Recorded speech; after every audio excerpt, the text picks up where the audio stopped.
बिस्मिल्लाहिर्रहमानिर्रहीम। अस्सलाम वालेकुम। हार्वर्ड एकेडमी की तरफ से आपको वेलकम कहते हैं। जैसा कि आपको मालूम है, Harvard academy CSS PMS federal public service commission के एग्ज़ाम्स की ऑनलाइन तैयारी करवाती है। डिफरेंट कोर्सेज़ हमारे अवेलेबल होते हैं www.harvardacademy.com पे। और आज हम एक नए कोर्स का आगाज़ करने जा रहे हैं जिसका टाइटल है rules of business. Normally FPSC के जो ग्रेड 17 की काफ़ी सारी पोस्ट ऐसी होती हैं, जैसा कि एडमिन ऑफिसर होता है और इसके अलावा असिस्टेंट डायरेक्टर, हाजेंट और बाकी भी कुछ ऐसी पोस्ट होती हैं जहाँ पे रूल्स ऑफ बिज़नेस इसमें शामिल किया गया होता है सिलेबस में। और अदरवाइज़ भी जो फेडरल गवर्नमेंट के एम्प्लॉयज़ हैं उनको जो कि अपॉइंटमेंट पे ज़िम्मेदारियाँ अपनी निभा रहे होते हैं, उनको नॉर्मली लर्निंग के लिए भी रूल्स ऑफ बिज़नेस की ज़रूरत पड़ती है। तो आप हमारा कंप्लीट कोर्स हमारी वेबसाइट के ऊपर ज्वाइन कर सकते हैं। तो आज हम इस कोर्स को आगाज़ करने जा रहे हैं। तो अल्लाह से दुआ है कि हमें जो कुछ इसमें पढ़ें हम इसको प्रैक्टिकली अच्छे तरीके से अप्लाई करते हुए अपने मुल्क व कौम की खिदमत के लिए इस्तेमाल कर सकें। तो आज का हमारा लेक्चर 1, सबसे पहले ये मालूम होना चाहिए कि कैबिनेट सेक्रेटरीट डिवीज़न इस्लामाबाद की तरफ से ही ये इशू किया गया होता है और इसमें अमेंडमेंट लाना भी इन्हीं का काम होता है। कैबिनेट क्या होती है? प्राइम मिनिस्टर के नीचे वज़ीरों और बाकी उसके एडवाइज़र्स पर मुश्तमिल एक टीम होती है जो मुख्तलिफ़ फ़ैसले करने में प्राइम मिनिस्टर की हेल्प करते हैं और अपनी प्रोफेशनल जो सलाहियतें हैं उनसे अपडेट करते हैं जो रियलिटीज़ होती हैं, और उसके तनाज़ुर में किसी भी मामले पे बहस होने के बाद फ़ैसला किया जाता है।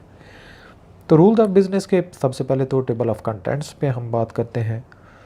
ये मुख्तलिफ़ हमारे पास रूल हैं। पार्ट 1 जनरल में होगा और रूल्स लेफ़्ट साइड पे चल रहे होंगे।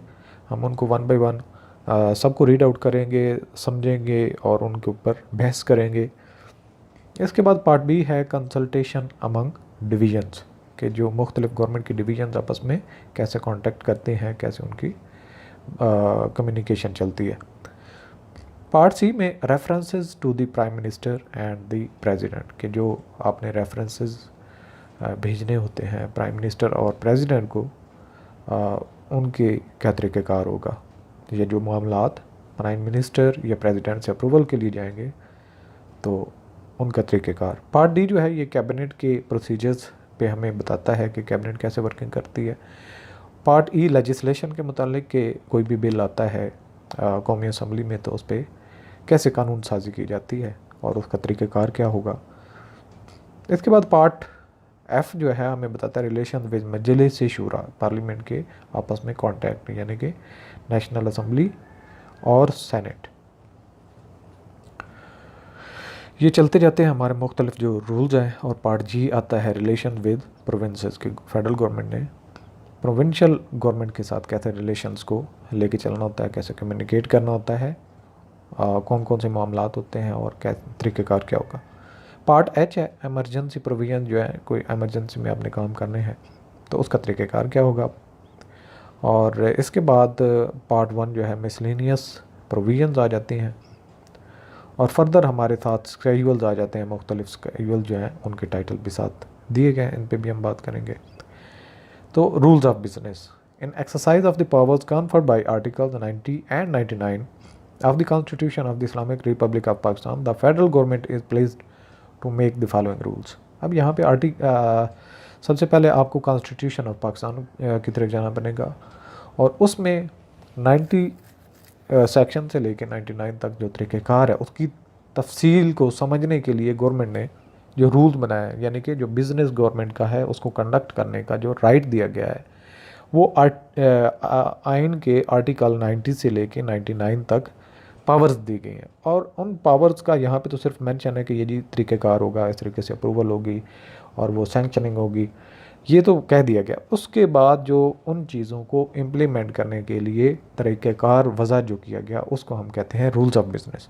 और ये रूल्स ऑफ बिज़नेस जो हम पढ़ने जा रहे हैं, तो ये constitution of the Islamic republic of Pakistan the federal government is pleased to make the following rule. तो यहाँ पे अगेन एक बात है कि ये रूल कौन बना सकता है, फेडरल गवर्नमेंट ही बना सकती है। फेडरल गवर्नमेंट के पास ही किसी पास शुदा लेजिस्लेशन या एक्ट के तफसील के लिए या उसको इम्प्लीमेंट करने के लिए रूलिंग की जाती है, और रूल्स फेडरल गवर्नमेंट ही बनाती है। सबसे पहले पार्ट ए जो जनरल है सब, और इसका रूल नंबर 1 है टाइटल और कमेंसमेंट। इसका टाइटल क्या होगा इन रूल्स का, और ये लागू कब से शुरू होंगे। दीज रूल्स में be called the rules of business 1973। तो इनका टाइटल क्या रहेगा, रूल्स ऑफ बिजनेस 1973। तो नॉर्मली हम इसको ROB 1973 भी कहते हैं, ROB rules of business. Sub part 2 या सब रूल 2 आप कह सकते हैं। They shall come into force on the 14th day of August 1973। तो ये 14 अगस्त 1973 को इम्प्लीमेंटेशन के लिए लागू हो गए थे। अच्छा, इसके बाद रूल 2 जो है हमें डेफिनेशंस के बारे में बताता है। नॉर्मली हम कोई भी एक्ट पढ़ते हैं या रूल्स के जो एक मैनुअल है उसकी तरफ जाते हैं, तो उसमें कुछ जो वर्ड्स यूज़ किए गए होते हैं उनको प्रॉपर अंडरस्टैंड करने से ही हम चीज़ों को सही तरीके से पिक कर सकते हैं, अंडरस्टैंड कर सकते हैं। तो इसीलिए कुछ ऐसी चीज़ें जो ज़रूरी होती हैं वो डेफिनेशन के हिस्से में कवर करना लाजमी होती हैं और तफसील बताई गई होती है। Same it is in these rules unless there is anything repugnant in the subject और कॉन्टेक्स्ट, कि जो हमने बात यहाँ पे की है उसको कानूनन ख़त्म ना कर दिया गया हो, तो इसका मतलब यही रहेगा। सबसे पहले असेंबली से मुराद क्या हम लेंगे, नेशनल असेंबली। और सेकंड है अटैच डिपार्टमेंट से हम क्या मुराद लेंगे, department which has direct relation with a division and has been declared as such by the federal government. कि फेडरल गवर्नमेंट ने किसी इदारे को अटैच डिपार्टमेंट के तौर पे डिक्लेयर किया है। इट्स मीन कि सबसे पहले क्या होता है, फेडरल गवर्नमेंट होती है, उसके नीचे मुख्तलिफ मिनिस्ट्रीज़ होती हैं, मिनिस्ट्रीज़ में डिफरेंट डिवीजन्स होती है, डिवीजन्स के अंदर फिर आगे डिपार्टमेंट्स होती हैं, और समटाइम कुछ अटैच्ड डिपार्टमेंट्स होती हैं जिनको उस डिवीजन के साथ अटैच किया गया होता है। तो ये था आज का हमारा सेशन। इंशाल्लाह